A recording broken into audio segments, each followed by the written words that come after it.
I quit my job in Japan back in October, and I have not worked a job in Japan since. And my work visa expires in the month of June. Let's talk about it.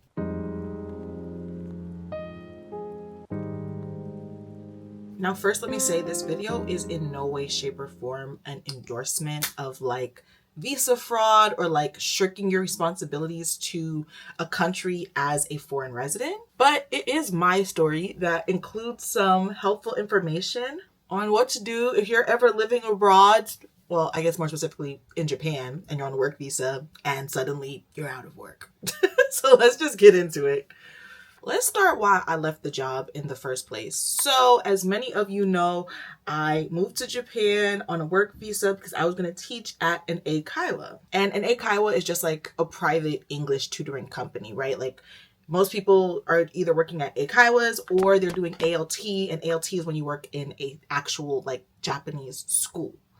So I was working for a private company, which was a very large company. It was based in America. It was founded in America, which I thought, I don't know what I thought that was going to mean for me, to be honest. I quickly realized, though, that there was a huge bait and switch. What I was told I would be doing during like the interview process and what I was actually doing once I got here, not the same thing at all. So for example, as some of you may know, I have my master's degree in English, right? And so obviously that's on my resume. And they told me that they were looking for people to teach business English, like technical English, jargon, corporate jargon to Japanese businessmen. And that was the role that I was going to fulfill there. Once I actually got here, that was not the case. They wanted me to teach beginner English, which I was not a fan of. They wanted me to teach children, which was okay. But all in all, if you tell me that I'm here to teach a certain type of student, a certain type of subject, then that's what I'm expecting. And then you can't just switch that after you've got me here. And I feel like I don't have any more choices, but whatever. Now, the first red flag was that they wanted me to do unpaid training. And to be fair, that was on me. Like in hindsight, I'm like, why did I not question that? And here's the thing. So a friend of mine used to work at this job in Japan, and she's the one that put me on. So I guess because I trusted her so implicitly, I'm like, okay, well, she said that this is a good job. It seems like a good job. If she went through unpaid training, then clearly this is maybe just like how Japan operates. A quick Google search would have revealed to me that unpaid training is illegal in Japan. And those people were definitely like skirting the laws because it's an international company, which I found to just be really abhorrent. And even when I had mentioned it to my friend after I had completed the training, she was like, what do you mean it was unpaid? So back in the day, they paid for the training. And then that was a recent development. They stopped paying for the trainings for people, which again, that should have been a red flag, but whatever. Now, when I arrived in Japan, there was 2 more days of unpaid training. At this point, I hadn't yet Googled it, but I did already talk to my friend and she was shocked that it was unpaid training, but there was like not much I could do. I think like at the end of the first day, that's when I finally Googled it. But there wasn't much I could do at that point, right? I had already moved to Japan. I didn't really know like what, at this point I want a visa in a different country. Like I just didn't kind of feel like I had many options. So I just, dealt with the unpaid training. But that was when my spidey senses started to tingle and I was like, something is amiss here. This is the wrong shade. Hold on. Okay, now on top of like the illegal training, now at this point, I was already kind of like, there's not much I could do because I'm on a visa and I'm already here. Maybe this is just like this one blip in the company. At this point, I'm still holding on to the fact that my friend used to work here and I know she would not steer me wrong. Neither of us realized how many changes the company had been through in the last like 10 years. So shortly after I got there, I started like peeping how backwards the methods were, like the trading methods, and also kind of just how backwards like administration was running. There were like a lot of little things that at first to me felt like I was maybe nitpicking the company style, but as time went on, I realized like, no, they shouldn't run like that. Those were all red flags. For example, if like a student was not learning English at the pace that they should have been learning it, the fault was blamed on the teachers, which that to me just doesn't. Okay, here's my thing. It was that, and also in addition, there was no way to keep the students accountable for their learning. Like, there was no consequence that we could impose for them to want to keep up with their learning. So you have to assign homework, right? At the end of the lesson, you have to assign homework. Cool. When you see them for the next lesson, they don't have to have done it. Like, there's no consequence for that. And most of the time, they weren't doing the homework. So yeah, of course they don't remember anything they learned last time. They didn't study when they went home. How is that my fault? It was just very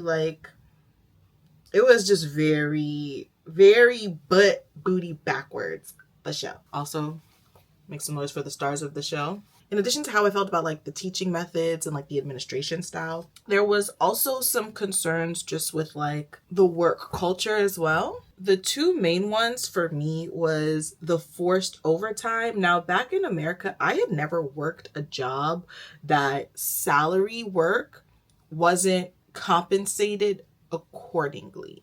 Like, I worked at a job where you didn't get paid overtime because we were salaried, but we had unlimited PTO and they did not restrict us from using it. So like, I could work overtime 2 weeks in a row in a month and then take the next 2 weeks of the month off, and that would be balanced. So it was like balanced in that way. I had another job where overtime, we were salaried, but once we hit like past like the 9th hour, everything was like 2 times the hourly rate. It wasn't even time and a half. It was out 2 times the hourly rate. And the hourly rate was whatever they got from however they do the math when you're salary and they divide it up. I don't know. But like, so working at like a overtime job with no other benefits to like compensate was a lot for me, especially because I'm only supposed to work, for example, if I'm only supposed to work from 11 to 8, don't ask me to do nothing at 8 o'clock thinking I'm going to stay until 8:30 to do it. I need to get home, like, immediately, no. So it was just little things like that that were, you know, not the best conditions. Also, there was like a there was an issue with me and a client, and I'm not fully at liberty to talk about it. Japan has really interesting, like, I don't know, libel laws, what you can talk about or what you can't talk about in the workplace, and I just want to honor those while I'm still here. It was just like, you know what, I don't need this, I'm gonna head out. Also, for legal reasons, I can't say the name of the company, which I can say when I was like trying to do research on the company, I didn't appreciate how nobody was like naming these companies they worked for. They were like, this company's so bad, but wouldn't name it. I do understand now that in Japan, the laws around stuff like that are just much more strict than like in America. So yeah, for legal reasons, I cannot say the name of the company. I will just say it is a large eikaiwa in Japan, and it has the letter B in it towards the beginning.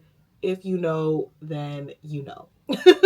Actually, if I could just add to that, if you are thinking about coming to Japan or going to any country and teaching English is your way in, take all these videos with a grain of salt, because that job could supply you with a means to an end.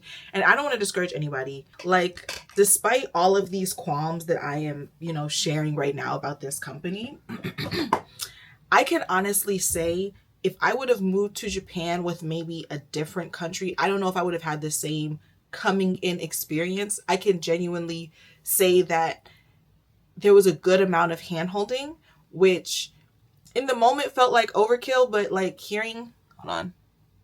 Okay. Sorry. But like hearing some other people's like transition to Japan from a different country, I'm like, oh, like they really made sure I had all the tools I would need to have a very smooth transition and visa process. Like, so, you know, it wasn't all bad, but it was bad enough that it was time to go. If you're thinking about joining that particular company and you know what I'm talking about, I don't know, maybe message me on like TikTok. I don't know. Leave me a comment, and if you write, then I'll hit you up to say where we could talk about it. Anyway, my decision to leave that job was, okay, this needs to be cleaned. You guys, it's that time of the week. It's time to clean my makeup brushes and tools. That's good enough for now. My decision to leave that job was based on, a number of things. It wasn't just any one thing. One of the main things, and I already touched on this, is I just didn't feel like they were protecting me from the clients enough. Like, enough to make me feel like, okay, these people, they have my back. And I just didn't feel that. And that to me is important. Like, I need to feel like I have some protection at work. I don't know. Like, I don't know. Maybe like that's just me asking too much of my employer, but here's like my standard for feeling protected at work, right? I worked in a company, and in our department, the head was a woman, right? And she was like this very interesting, very dynamic, truly white woman. I did not care for her. Did not care for her at all. But one day I was like perusing through her calendar. Don't ask me why.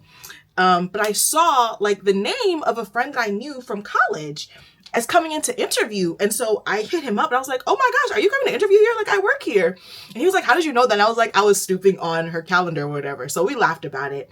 He comes in for the interview like later that week. And when we pass each other, we kind of make like a weird eye contact thing because we both know that I knew already because I was snooping on her page, right? Nothing happens in that moment. Later that day though, she calls me in to her office, and in my mind, I'm like, did he mention that I already told him that? Like, I don't know what happened. But she was like, hey, when we walked past you with our, potential new hire, you kind of seemed uncomfortable. I got the feeling maybe you all had like a relationship.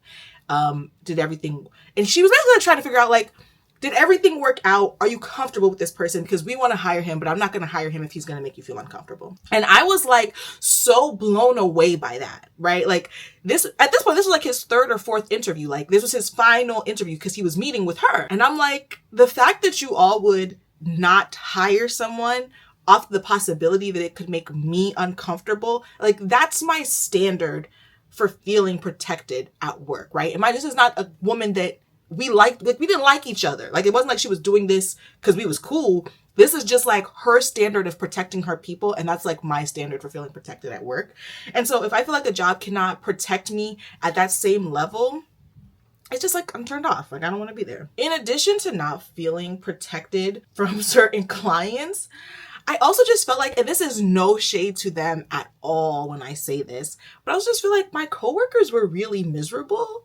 And it was starting to catch. Like, I'm not a particularly miserable person. Like, if you catch me on the wrong day during my cycle, I'm probably going to be in a piss poor mood and will, go into like a total hissy fit with no provocation, sure. But like on a regular day, I'm not a complaining, miserable person. And I felt like I was becoming one. Because, misery loves company, and it was contagious. It was catching on. It was like everybody was always had something negative to say about the job. Even when I first started, people were like, welcome to hell, and just like stuff like that. And just stuff like that really starts to eat at me. The environment that you're in you can become the environment if you stay in it too long. And I just didn't want that for myself. But around the same time I was hired, 2 other people were hired. I started in July. Someone else came on in the beginning of August, and someone came on at the very end of August. And so we were the 3 new hires, and out of the 3 of us, none of us made it out of our probation period. Like, the guy that was hired directly after me, he quit before I did, which is crazy. So he was there less time than I was. And then shortly after I turned in my resignation, the woman that was hired after him also quit. And I knew she was quitting. I knew both of them were quitting, but I knew she was quitting when I put in my resignation because she was actively interviewing for other jobs. Like, she was like telling me she was like on her like second and third interviews at places. So I knew she was out of there. But it was just like, it goes back to like what I was saying about like my friend not realizing how many changes had taken place. Like, I think at one point, this was probably a great company to work for. And you can still see like evidence of that. But at its current point, no, it's a dumpster fire. And that was something like the writings on the wall just became very apparent to me that the company was a sinking ship. And I feel like every day, hold on, And like, even when I like joined the union, like I said, I'm not a complainer. I love finding solutions. I joined their workers union, and even just listening to the workers union, I was like, this company is not gonna last long. Like, it is clearly on a downward trajectory. And one thing about me, I don't enjoy sinking ships, baby. Get me the lifeboat, okay? I have to sneeze so freaking bad. And I feel like it's gonna mess up my make. It's like right there in this nostril, I could feel the sneeze. Can you guys ever feel a sneeze coming in like the exact nostril it's sitting in? Okay, maybe I'm good for now. I just realized I did not turn my freaking mic on. I hope that the audio is good. I literally put my microphone right here on my makeup station, and then I forgot to turn it on. Does it even matter now? Is it worth it? Now we have good audio. I hope the beginning was good audio too. Anyway, back on subject. I think also the most important factor in me choosing to leave that job is that I didn't need the money. I know that that is not a situation or position that most people are in, and I am so grateful to God for just all of the steps that I took and like all of the things that panned out for me, earlier on in my life that allowed me to not only just have a nest egg, but also just have like other streams of income coming in so that I was not like beholden to any job that was not serving me. And also that, I mean, around that time last year, the yen was so low, changing money from dollar to yen, would feel like millionaire status in Japan, which was great. So I was very fortunate that I didn't have to think about the financial aspect of it. Again, if you're watching this video to try to figure out how to navigate what to do if you're on a visa in Japan, and you suddenly don't have a job, you're obviously going to have to figure out the money aspect. I cannot help with that other than to say if you're going to move to a different country, it's probably wise to just have some type of nest egg already, like, stashed away somewhere in the event that things don't work out, because things don't be working out sometimes. Like, it happens. Now, keeping all of that in mind, at this point, the only thing I really needed to keep track of was my visa status. I love this foundation, but I hate that the nozzle gets stopped up so easily. I need to sell it with like a pick to clean the nozzle. Then I would be so pleased with that. Okay, so with all of that in mind, once I made the decision to leave the company, the only thing that I had to worry about was my visa status. In America, if you're on a worker's visa and you lose that job, you have to get another job that's going to sponsor your visa, or you have to leave like almost immediately. Thankfully, Japan is not like that. Japan honors your visa for the entire time that it was initially issued for. And if it's a worker's visa, you just have to be trying to find a new job. And there are so many resources that are available to you in Japan, which I really appreciate. If you go to City Hall, there will be multiple job boards for English speakers. And if you speak any Japanese at all, they'll have them like by Japanese level as well if you want to get more than just another English teaching job. And so all of these things are offered to you as a resident in Japan, which I think is really, really cool. I've never been like unemployed in America, so I don't know if the American City Hall is the same, but I was really kind of gagged at how many resources were offered to you. Now, all of that in mind, the last piece of the puzzle was my coworker, the one that quit before I did. He told me that they will honor my visa, like Japan and immigration will honor my visa up until the time that I have on it, as long as I'm keeping up with my taxes, and I should have been good to go. Now, a little bit of my own research revealed to me that that was not quite the case. You have to keep up with your taxes, your pension, and your healthcare. And doing my own research, obviously, there are ways to, I don't know if petition, but like you can like apply to have that waived if you're unemployed and actively looking for a job. So I found some resources to do that on my own. And honestly, like the actively looking for employment part is so fluid because there nobody checks. There's literally nobody checks. You don't go anywhere to find out. I think that if you're just going in there to like try to like utilize some of the welfare resources, and by welfare resources I just mean like the job boards, the free Japanese language lessons to get you a better job, those resources, then they'll ask you like, oh, like how is the job search going, stuff like that, and you just have to be able to tell them, oh, I was on this site, I found this job, I applied to this job, etc., etc. But honestly, y'all, the idea of having all of this like free time on my hands in a new country was so exciting to me. I was not as on top of the job search as perhaps I should have been as a resident on a work visa, not doing no work. I can admit that. I can admit that. Okay, I can admit that. Okay, so you may be wondering, girl, what have you been doing in Japan with no job since October? That was 8 months ago. Oh my gosh. Oh my gosh. To be fair, my last day was October 31st. So since November is probably what I should say. But I mean, y'all, if y'all been on this channel, y'all see what I've been doing. I've been traveling, okay?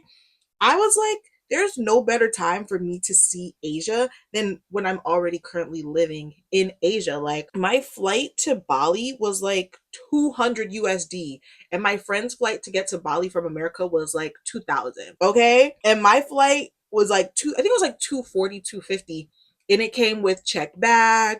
That was the price with checked bag, VIP check-in. Like, literally, when I tell you, it's so cheap to travel around. I went to the Philippines, which y'all saw how that went. Went to China, went to Hokkaido. Like, I have been all over, okay? And I've been to lots of new places in Japan. I don't think I'm actually not even sure if I ever posted the footage from when I went to Hokkaido, but I went to Hokkaido. I went to the most lovely little onsen in the middle of nowhere, Hokkaido. It was in Obihiro. Most people don't even know where that is. Like, and it was so lovely. And I think the most recent place I went to, which was China, if you follow me on TikTok, then you already know I did not have a pleasant experience, but got it off the bucket list, and that's what's important. Now though, I am back with no travel plans for the foreseeable future, and I've been applying to jobs because, y'all, by the time this video comes out, we will probably already be in the month of June 2025, and my visa expires within the month of June 2025, and I need to get my head I need to get my head in the game ASAP. I've been applying to some jobs. I don't really want to work. That's a full sentence right there. I don't really want to work. But I also don't want to, like, specifically work for like a company that doesn't align with like my values. Like I said, like how I want to feel protected, my time, how do they value my time? Japanese workplaces are notorious for not valuing their company's time. That's why everyone gets really burnt out. And there's like even a word for that in Japanese because it's so commonplace. Come on now. I don't got all day. There we go. I don't know. I've been applying, but I have a couple of interviews on the horizon. Some jobs I'm kind of excited about. Some jobs I would only take for the purpose of renewing my visa. But hopefully things pan out. It's not even hopefully, like, I feel really confident things are going to pan out. Now maybe that's just like me being Delulu, but you know what they say, sometimes Delulu is the Solulu. Okay, honestly, regardless of how any of this plays out, I've already decided that Japan is my home. And I do not see myself leaving anytime in the foreseeable future. Like I said, if they serve me that deportation paperwork, it is what it's gonna have to be. But if I have anything to say about it, I will not be leaving anytime soon. I literally am like already taking steps to start a women's group out here. So I think I'll be here for the foreseeable future. Who knows? Okay, say a little prayer for your girl that everything works out the way it's supposed to. Remember when I said that changing to the mic was going to come back to bite me in the behind? This is it, y'all. I was rapping. This is like a solid 6 minutes of footage in total. No audio. But at this point, I was just talking about how I'm obsessed with this mascara, the Lash Sensational. Like, they really did their hugest possible one. It just changes the way my eyes look, and it takes a lot for me to rave about a mascara, but this one is the one, okay? So shout out to them. Anyway, you guys, regardless of how this like job or this visa thing pans out, I've already decided that Japan is my home. So no matter what is about to happen, I'm staying, okay? Now, if you guys could just, get the prayer warriors together, prayer warriors assemble, and, send a few prayers up that it all works out for me, of course, I would really appreciate that. But yeah, I'm feeling confident about it. God's got me. Now, speaking of Japan being my home, since I've had to put a pause on apartment shopping while I see about this visa, I've been thinking about redecorating my apartment to fill my time. You can kind of see the layout in this video is different from the last time I made a video. Either way, check out the video on screen to see my last apartment reset video. See you guys next time. Jane!